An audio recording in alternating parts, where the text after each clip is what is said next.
Welcome, history fanatics, to Mrs. Heron's video playlist, where you will get the best of the best in social studies. In Unit 2, Southwest Asia, our goal is to analyze the impact of geography on history, culture, population, government, and the economy in Southwest Asia.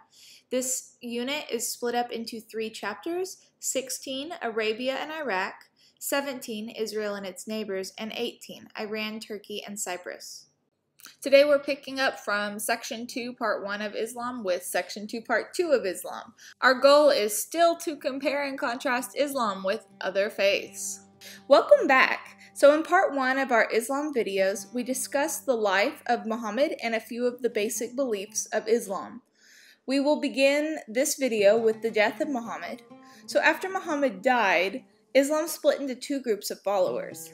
One group argued that only the direct descendants of Muhammad should lead the Muslim faith. These followers would come to be known as the Shia. They believed that Muhammad intended his son-in-law, Ali, to lead. The other group believed that only Muslim scholars should be in charge of leading the faith, beginning with Muhammad's father-in-law, Abu Bakr. These followers would come to be known as the Sunnis. The Sunnis declared Abu Bakr as their new leader, making him the first caliph, or Muslim political and religious leader, similar to the Pope for Catholics. Today, these differences among the 2 Muslim faiths are still present, with only 15% of Muslims belonging to the Shia group. So Islam spread rapidly after the death of Muhammad, and within the first 10 years, Muslims had conquered all of Arabia and Iraq. Within 100 years, their rule spread from Spain to India. People accepted Muslim rule because the other empires at the time, the Byzantines and the Persians, were not very popular. Islam was a more kind and tolerant empire that allowed, say, Jews and Christians to openly worship without fear of persecution. Also, Muhammad taught that people were equal, despite gender, race, or social status. So this meant that women often had rights in Islam that they didn't have in other societies. So as Islam spread to new lands, Muslim leaders would sometimes adopt the cultural practices of the newly conquered territories, leading to some of the differences in Islam today. So by the end of the 700s, Muslims had overthrown all of the Persian Empire, a lot of the Byzantine Empire, North Africa, Spain, and sections of India and Central Asia. By 762, Baghdad was declared the capital of the Muslim Empire by their caliph. Baghdad is still the capital of Iraq today. In the last video, I mentioned that Muhammad got his start as a merchant.